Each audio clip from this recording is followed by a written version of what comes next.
Assalamualaikum warahmatullahi wabarakatuh. Perkenalkan nama saya Ananda Prastawansyah. Saya akan melakukan pengajuan SKU penegak laksana. 10.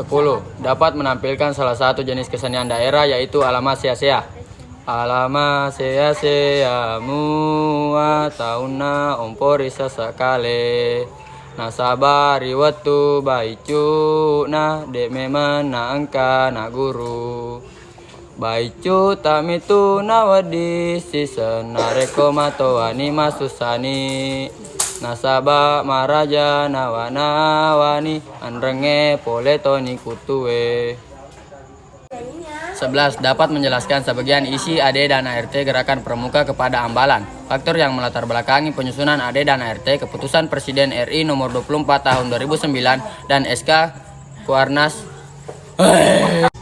11. Dapat menjelaskan sebagian isi AD dan RT Gerakan Pramuka kepada Ambalan. Faktor yang melatar belakangi penyusunan AD dan RT Keputusan Presiden RI nomor 24 tahun 2009 dan Kuarnas nomor 203 tahun 2009. Jiwa kesatria yang patriotik, kesadaran dan bertanggung jawab atas kelestarian negara RI yang berdasarkan Pancasila dan Undang-Undang Dasar 1945. Upaya pendidikan kaum muda melalui kepramukaan. Fungsi AD dan ART. 1. Landasan hukum alam, pengembalian kebijakan. 2. Pedoman dan petunjuk pelaksanaan kegiatan. Nama organisasi Gerakan Pramuka yaitu Gerakan Kepanduan Praja Muda Karana. Tugas pokok menyelenggarakan kegiatan kepramukaan bagi kaum muda guna menumbuhkan tunas bangsa agar menjadi generasi yang lebih baik dan bertanggung jawab dan mampu membina serta mengisi kemerdekaan. Pasal 4 Pasal 5 AD. Sifat Gerakan Pramuka bersifat sukarela, tidak membedakan suku, ras, golongan, dan agama. Pasal 7 AD. Dapat menjelaskan di muka umum tentang sejarah kepramukaan Indonesia dan dunia. Sejarah pramuka di dunia pertama kali dimulai saat Baden Powell menuliskan pengalamannya dalam buku Scouting for Boys pada tahun 1908. Buku tersebut dibuat untuk panduan secara perkemahan yang dirilisnya pada tahun itu. Buku itu sangat laris bahkan di luar negeri sehingga mulai bermunculan organisasi-organisasi pramuka yang ditujukan kepada anak laki-laki saja. Pada tahun 1912, Baden Powell bersama adik perempuannya Agnes mendirikan organisasi pramuka untuk wanita bernama Girls Goddess. Pada tahun 1916 mulai berdirinya organisasi pramuka untuk usia siaga yang dinamai CUB, dan pada tahun 1918 kemudian berdiri organisasi Rover Scout yang ditunjukkan untuk kelompok remaja berusia 17 tahun. Baden Powell kembalinya mempublikasikan bukunya Rovering to Scouts pada tahun 1922 yang berbicara tentang seorang pemuda yang mendayung perahu sampahnya menuju pantai kebahagiaannya. Tepatnya pada tanggal 30 Juli 8 Agustus 1920 di Olympic Hall, London. Kegiatan Jambore Dunia pertama kali diadakan dan diikuti sebanyak 800 peserta dari 34 negara. Dalam kegiatan tersebut, pada akhirnya Baden Powell dinobatkan sebagai Bapak Pandu Sedunia. Sejarah pramuka di Indonesia dikenal dengan 3 masa pramuka, yaitu Gerakan Pramuka pada masa penjajahan Belanda, Gerakan Pramuka pada masa penjajahan Jepang, dan Gerakan Pramuka setelah Indonesia merdeka.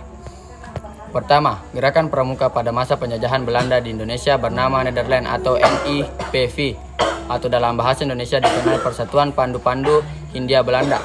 Setelah Sumpah Pemuda, kegiatan pramuka semakin digemari, sehingga terbentuknya Pandu Pemuda Sumatera pada tahun 1930 dan pada tahun 1931 berdirinya Persatuan Antar Pandu Indonesia. Kemudian tahun 1936 berpusat nama menjadi Badan Pusat Persaudaraan Kepanduan Indonesia atau BPPKI, melakukan kegiatan Perskino, Perkemahan Kepanduan Indonesia OMEOM. Perkemahan inilah yang menjadi cikal bakal pelaksanaan kegiatan Jambore hingga sekarang. Pada saat penjajahan Jepang, Gerakan Pramuka masih berjalan dan masih bisa bertahan. Namun di saat Jepang menyerang kepada Belanda, banyak tokoh kepanduan Indonesia yang ditarik masuk Keibondan, Peta dan Seindendan. Jepang melarang berdiri partai dan juga menganggap gerakan pramuka berbahaya karena dapat meningkatkan persatuan dan kesatuan rakyat. Hal itu tidak menurunkan tekad kepanduan Indonesia untuk menjalankan Perkino II dalam memperjuangkan kemerdekaan bangsa Indonesia dalam mengusir tentara Jepang. Setelah kemerdekaan Indonesia, tanggal 29 Desember 1945, berdirinya Organisasi Pandu Rakyat Indonesia di Solo yang menjadi wadah kepanduan di seluruh Indonesia. Pada tahun 1961, terdapat 100 organisasi kepanduan di Indonesia yang dibagi menjadi 3 federasi, yaitu Persatuan Kepanduan Putri Indonesia, Ikatan Pandu Indonesia, dan Persatuan Putra Putri Indonesia. Pada tanggal 19 Agustus 1961, Gerakan Pramuka dikenal secara resmi kepada seluruh masyarakat sehingga pada hari itu diperingati sebagai Hari Pramuka setiap tanggal 14 Agustus. 14. Dapat menjelaskan sejarah, arti, tata cara, penggunaan, dan kiasan sang merah putih. Pada tanggal 28 Oktober 1928 berkibarlah bendera merah putih sebagai bendera kebangsaan, yaitu pada saat Sumpah Pemuda. Kongres kedua bendera merah putih sebagai bendera nasional pada tanggal 17 Agustus 1945. Ketika kemerdekaan diumumkan dan telah digunakan sejak saat itu pula yang dijahit oleh Ibu Fatmawati. Bendera negara yang dikibarkan pada proklamasi kemerdekaan bangsa Indonesia tanggal 17 Agustus 1945 di Jalan Pegangsaan Timur nomor 456 Jakarta disebut bendera pusaka Sang Saka Merah Putih. Bendera pusaka Sang Saka Merah Putih disimpan dan dipelihara di Monumen Nasional Jakarta. Arti warna bendera Indonesia memiliki makna filosofi. Merah berarti berani, putih berarti suci. Merah melambangkan tubuh manusia sedangkan putih melambangkan jiwa manusia. Kemudian saling melengkapi dan menyempurnakan untuk Indonesia. Peraturan tentang bendera merah putih. Bendera negara diatur menurut Undang-Undang Dasar 45 Pasal 35 Undang-Undang Nomor 45 2009 dan Peraturan Pemerintahan Nomor 40 1958 tentang bendera kebangsaan Republik Indonesia. Bendera negara dibuat dari kain yang warnanya tidak luntur. Dapat menjelaskan peran Indonesia dalam organisasi ASEAN dan PBB.